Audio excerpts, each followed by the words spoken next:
Hi there, Math Man again.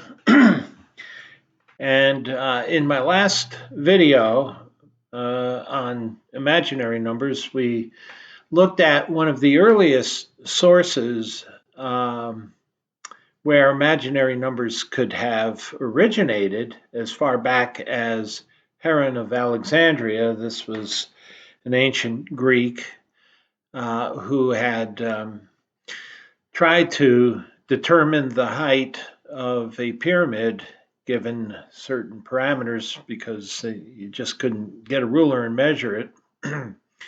So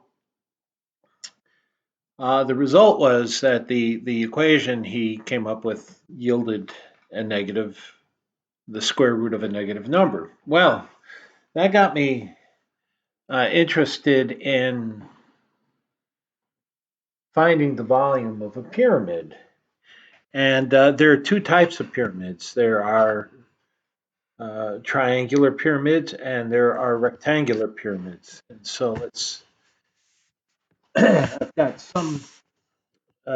some work here started, so it makes it a little simpler. But you're going to have to put up with my poor artistic ways. Now, when you go to the internet and you look for the volume of a pyramid, you're going to find that there are two types of pyramids. One with four sides that peak right over the middle,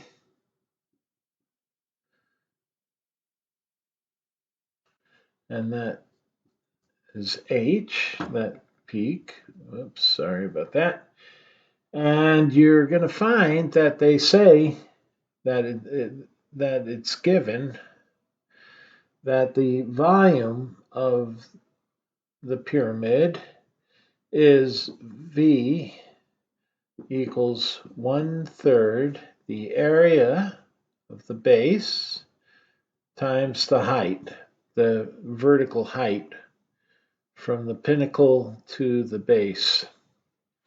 And then I looked up a triangular pyramid, and it turns out that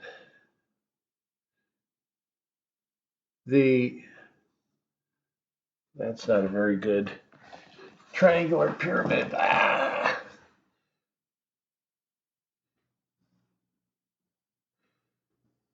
It turns out that the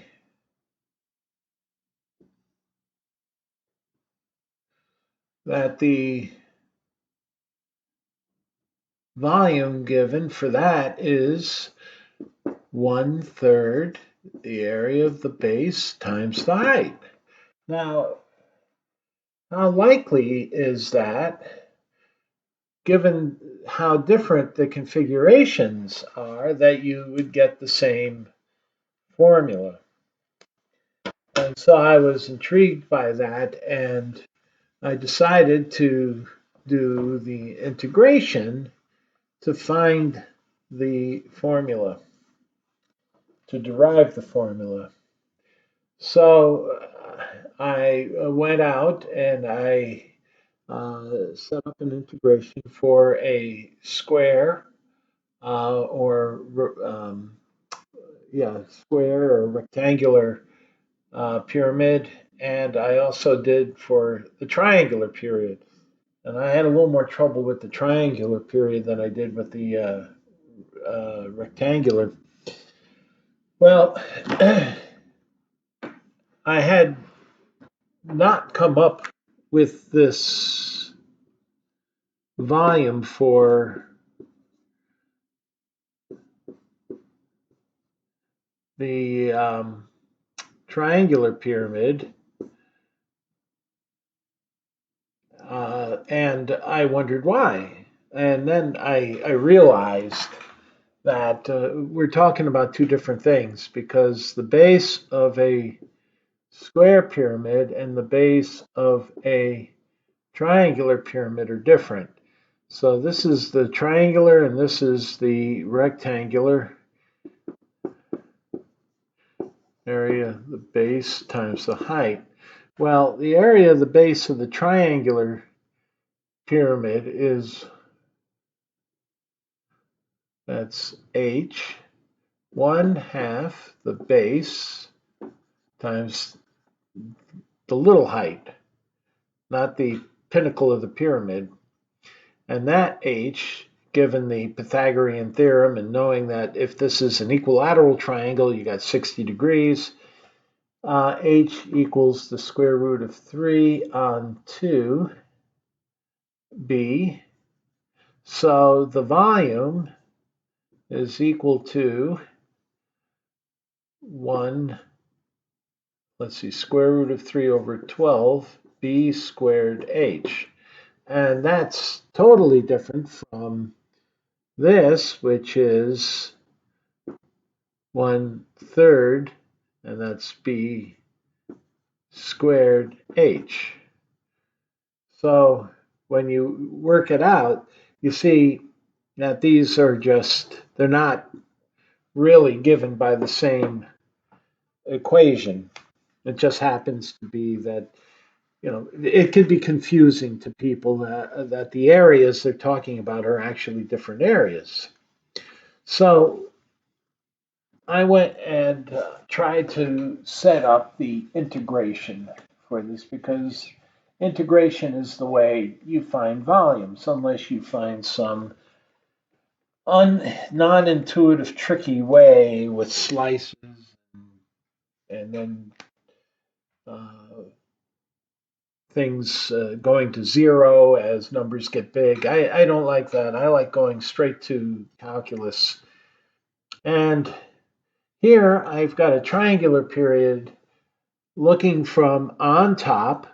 So I'm looking down upon this pyramid from above this way, looking down onto the pinnacle. And I set up an XY coordinate system with the vertical from this vertices drop down to the halfway across the base. Again, this is an equilateral triangle. I set up this as the XY coordinate, and the Z coordinate system comes straight out of the board. That's not obvious, but that's where my center of my X, Y, Z coordinate system is right there at that point, with Z coming out. So, with that done, setting up an integral is, what frustrated me was I tried it myself. I wasn't getting the result that I thought I should be getting. And so eventually I resorted to looking on the internet to see how people set up integrals for integrating this. And I couldn't find a single video or web page that was worth its weight in anything that could give me an idea of how to set up that integral. Everybody just gives the formula. You say integrate volume for triangular rectangle or pyramid, and go to the site or you go to the YouTube channel, and all they give you is the formula. Well, it's the formula I want. Nobody magically came up with the formula. So I decided that I was going to do it myself. And now, looking down on the pinnacle of the pyramid, I divided it up in such a way that I've got the pinnacle and I've divided the base triangle into 6 divisions. Okay, and if I find this is actually a wedge, like a cheese wedge, if you think of a cheese wedge, that's kind of what you got here, and that's what this is. Except it's a slanted cheese wedge with a with the with the wedge part going down this way. Can't draw with this thing. Going down this way to 0. And that's kind of the cheese wedge we're looking at. So I look at it from on top and then from the side. So I'm looking at this view is from the side.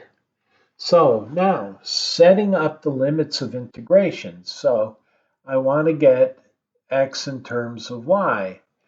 So I want to go from x is 0 to x is y. Why isn't that writing? So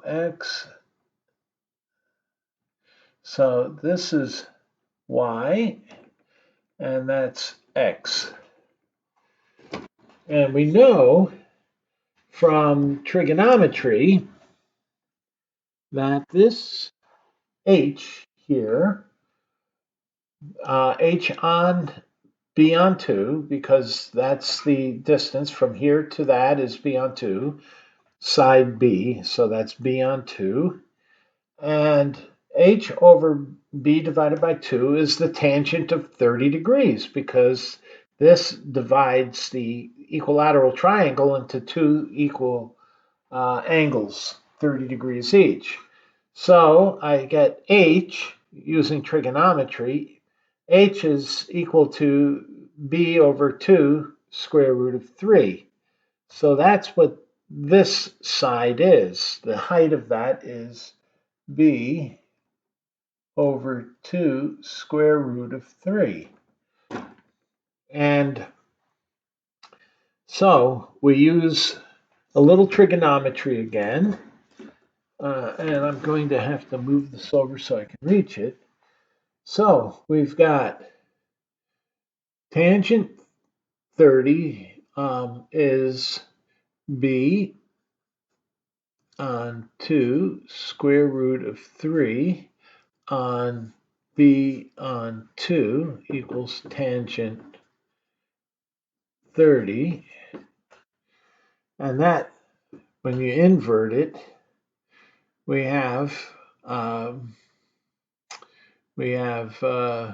b on 2 square root of 3 times b, 2 over b, that cancels, equals tangent 30, and that's equal to 1 on the square root of 3. So that makes sense. So we have y on x. So y, now we've got to get this base. This is a similar triangle to the big triangle. So we have y. Okay, what we want to do here, we could look at it as a tangent, or we could also look at this from a linear point of view. So we have y equals mx plus b, we call it prime, which is the equation of the hypotenuse there. So we know that when x is 0, y is b on 2 square root of 3 equals m times 0 plus b prime. So b prime is b over the square root of 3 times 2. And we know that y is 0 when x is b on 2. So m b on 2 plus b on 2 square root of 3. All right, so m equals minus 1 on the square root of 3. So we have the whole equation now, and that gives us our limit of integration. So we have y equals negative x over square root of 3 plus b on 2 square root of 3. But we want to get this x in terms of y. So we got y minus b on 2 square root of 3 equals negative x on the square root of 3. Multiply that across, we got square root of 3y minus b on 2. And then that's equal to negative x. So then x equals b on 2 minus square root of 3y. And that's our limit of integration in the x direction. So we've got one limit. That's important. That is really important.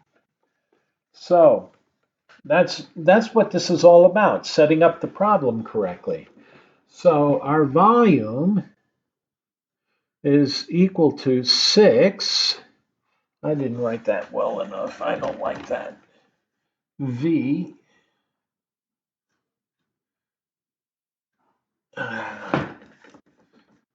magic markers aren't forgiving. V equals 6. Remember, we got 6 of these things, and I'm doing 6. So we're finding the limits of integration dx, dz, dy. So we got 0. They're all starting off at 0. And we've got b on 2 minus square root of 3y as the limits of our integration. Now we got to find the next limit of integration in the z direction. Well, like I said, this cross section here is looking into that cheese wedge from the side. This is a cheese pyramid. So we're looking at it from the side. The pyramid is height h. We know this is our 0 point down here, and this is the y-axis. And we know that up here, that's our limit up here for the y direction. So we know that we don't even know what that alpha is, but we know that the tangent of alpha is h on b on the 2 square root of 3.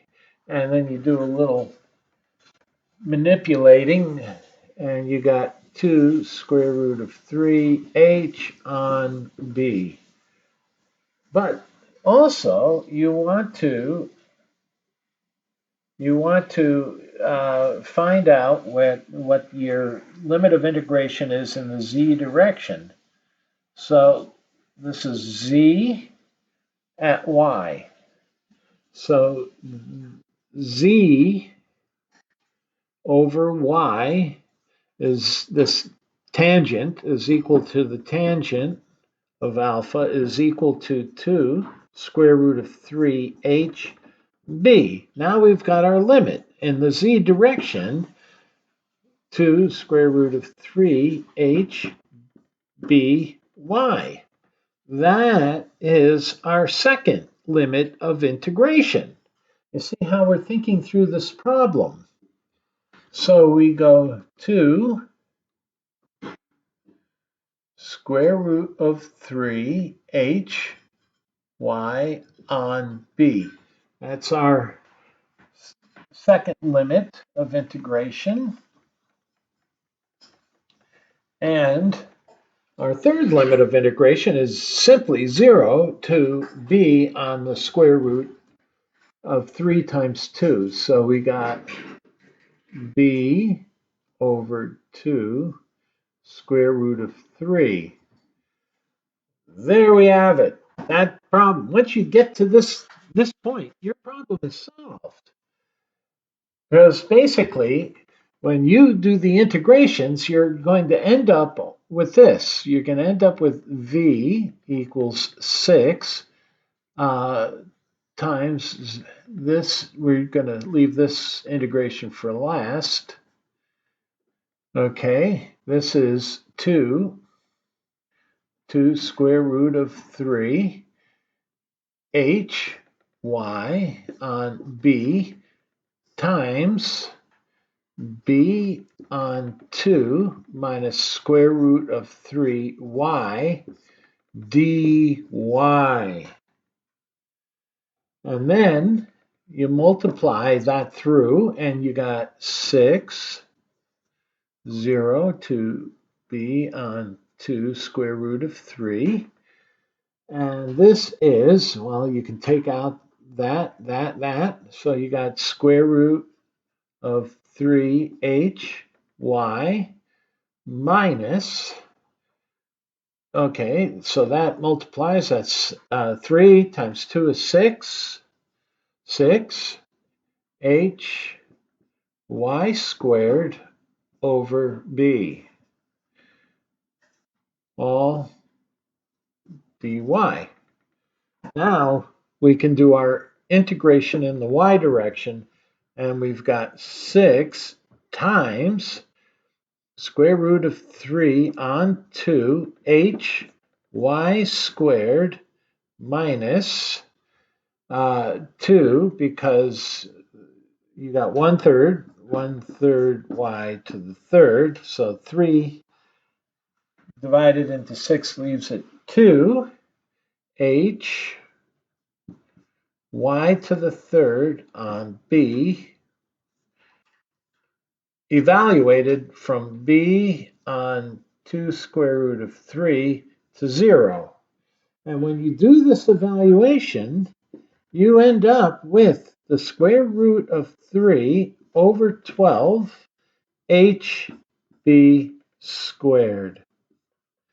And that is exactly the volume of a triangular pyramid. So now you have no excuse to not know how to derive it. Somebody had to work through a problem like this to get that formula. Now, of course, you can always go back, rewind if you want to copy that, or do a screenshot if you want to copy that integration. But we have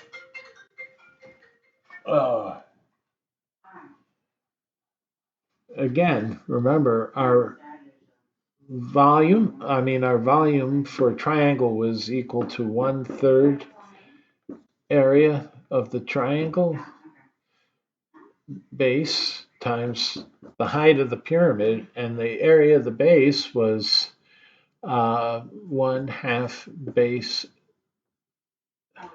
times the height, but the height, remember, was the square root of 3 on 2b.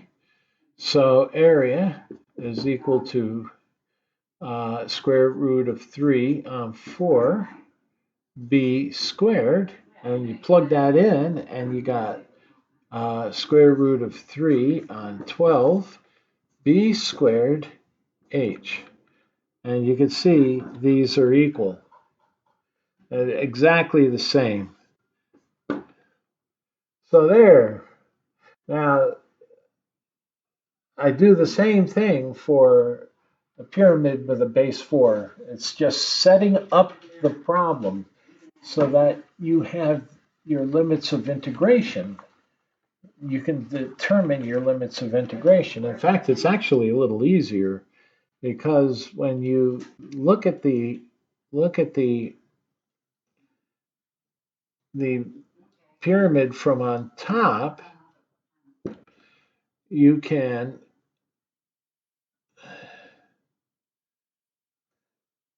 you can divide it up into 8 equal segments, and you set it up again like that. You pick this triangle. I didn't do such a hot job drawing that, did I? So we go that way, and we got X, and we got Y. One of the differences is even though we're integrating that volume, we're going 1, 2, 3, 4, 5, 6, 7, 8. So the volume is 8 times the x, dz, dy. But we do the same thing in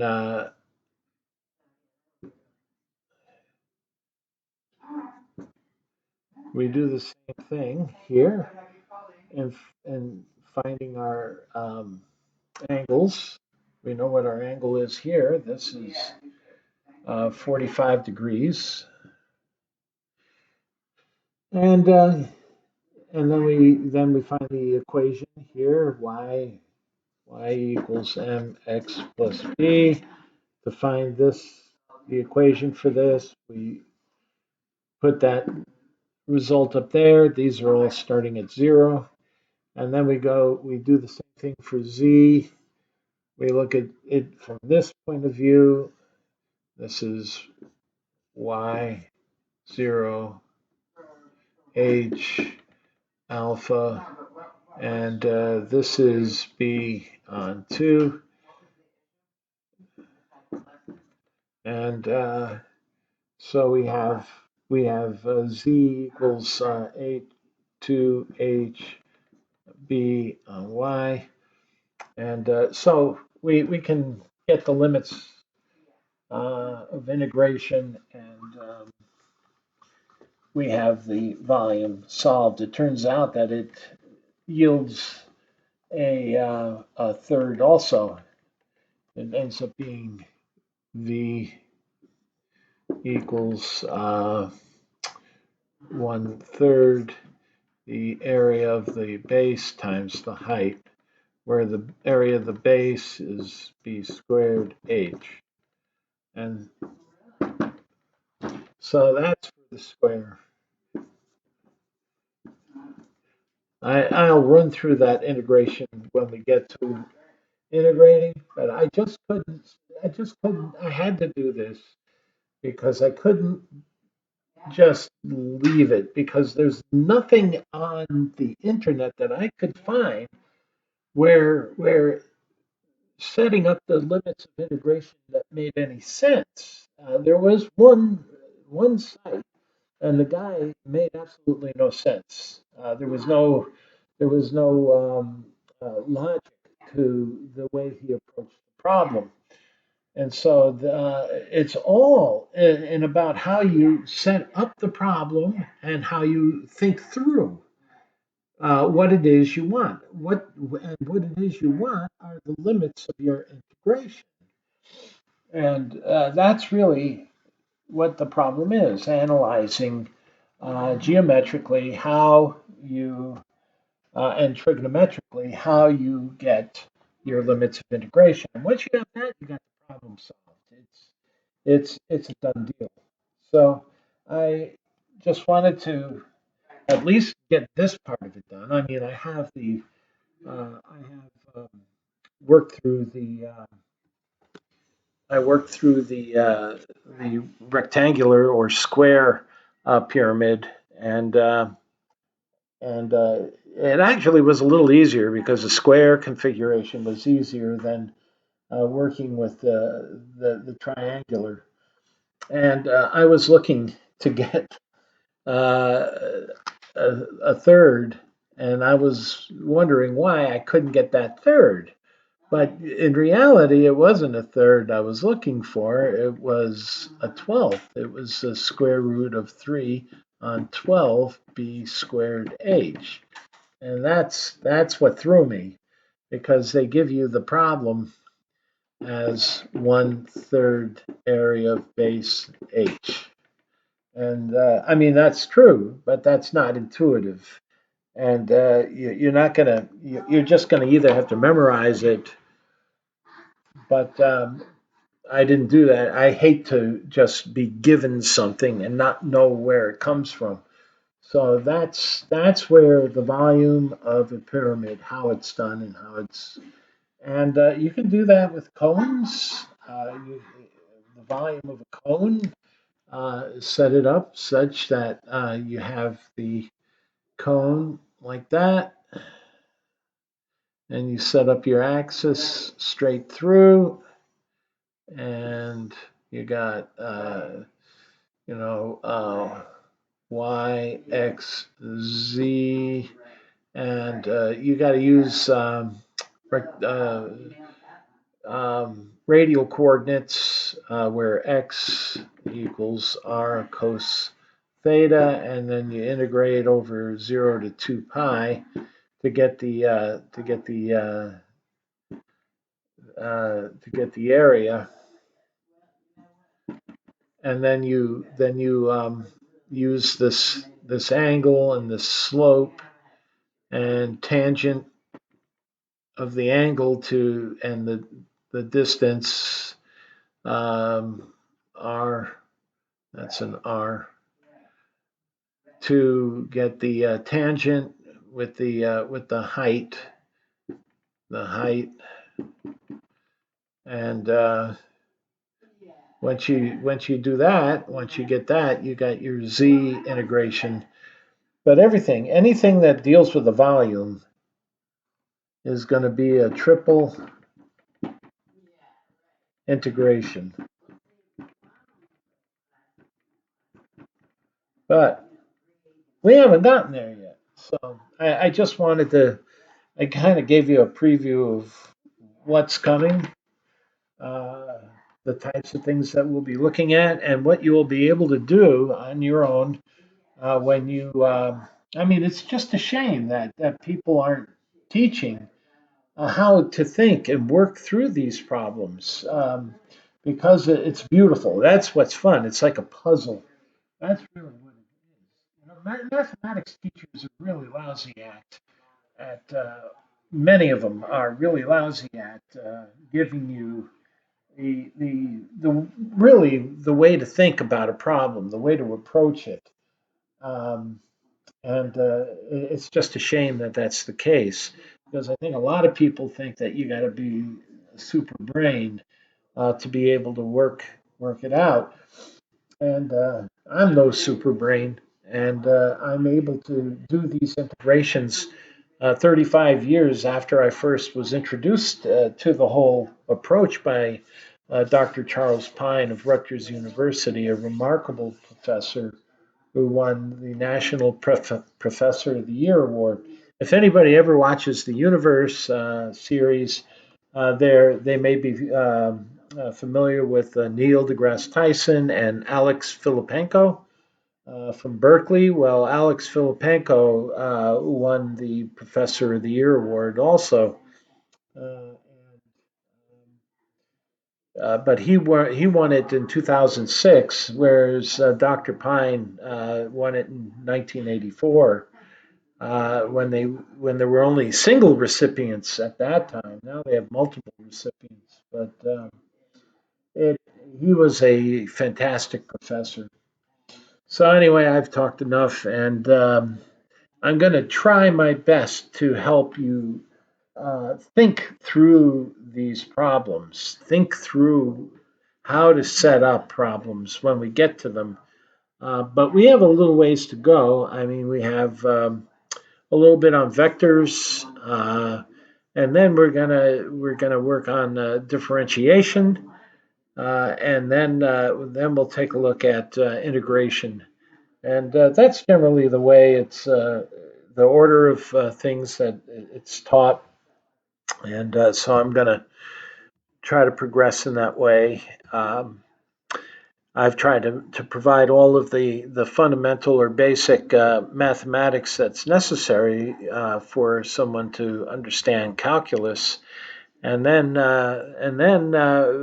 once we understand the fundamentals of calculus, I'm going to go straight to methods of integration and then volumes and solids and all of that other stuff.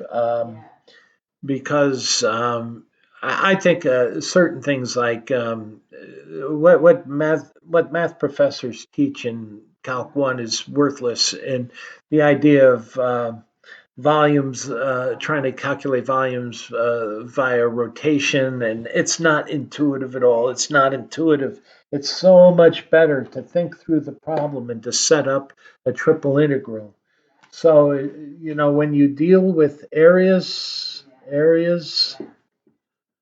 are double integrals, double, and volumes are triple integrals. It works out so beautifully. And then also using different, if we're working with circles, we use with radial coordinates. If we use squares and triangles, we use rectangular coordinates. If we use ellipses, we use elliptical coordinates. So those are tricks that we will be using to complete these integrations. If you don't know what an ellipsoid is, think of one of those little tan potatoes or little tan pumpkins that you see at the little vegetable stores, the farm stores that you see in the autumn uh, for making pumpkin pie. They're the squat little. They're round and like a tire, but they're squat. Those are ellipsoids. A basketball is a sphere. So we'll get all into that later on. It's fun. It's really, really fun stuff. Well, I've attached the next four sheets show the full integration for the four-sided pyramid first, the first two pages, this page and this page. And then the last two pages show the integration for the three-sided pyramid. So you'll have it for yourselves. This is Mathman wishing you all the best.